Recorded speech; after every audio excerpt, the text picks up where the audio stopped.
Olá, eu sou o Enki e você está na coluna Yoga Bhavani. E o tema de hoje é indiano, hindu, budô, budá, budhu, né? Quais são essas diferenças sutis que é importante a gente deixar muito claro para que a gente não caia em confusão na hora de estudar a espiritualidade que vem lá da Índia.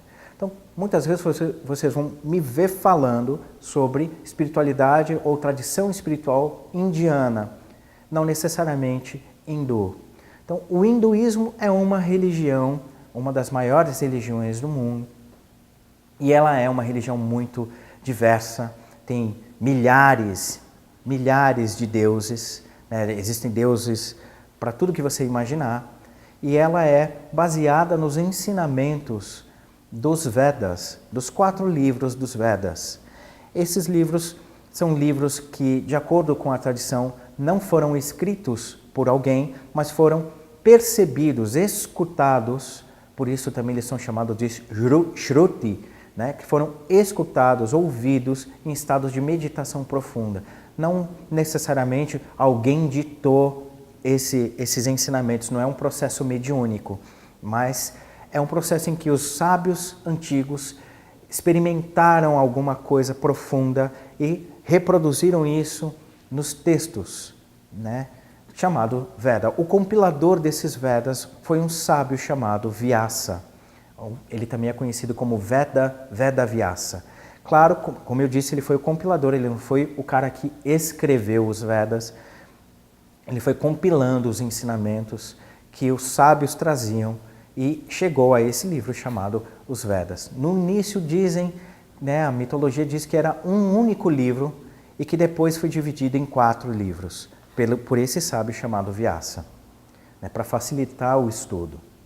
Então o hinduísmo é diferente da tradição espiritual indiana de maneira geral, porque a tradição espiritual indiana é algo mais livre. Utilizam algumas vezes preceitos hindus, mas não se remete, não se prende aos conceitos hindus.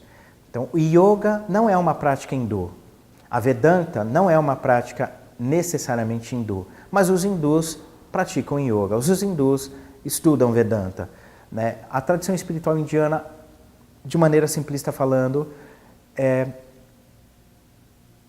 tem a sua espinha dorsal nas 3 tradições do Yoga, Vedanta e Tantra. Falando de forma muito simplista, isso aqui daria um curso, sei lá, com horas e horas e horas para explicar, mas de maneira simplista, a gente tem a tradição do Tantra, a tradição da Vedanta e a tradição do Yoga.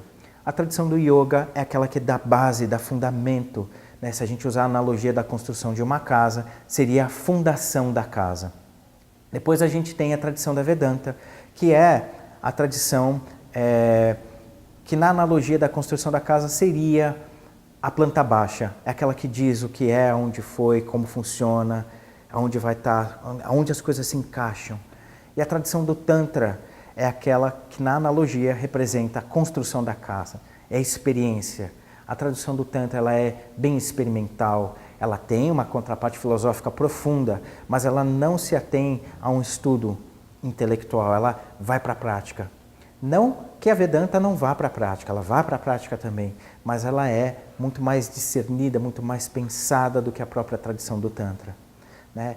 Então, às vezes, a gente constrói um entendimento baseado em alguns conceitos que podem estar desvirtuados, e todo esse entendimento, então, acaba sendo uma visão turva de algo que podia ser muito mais profundo.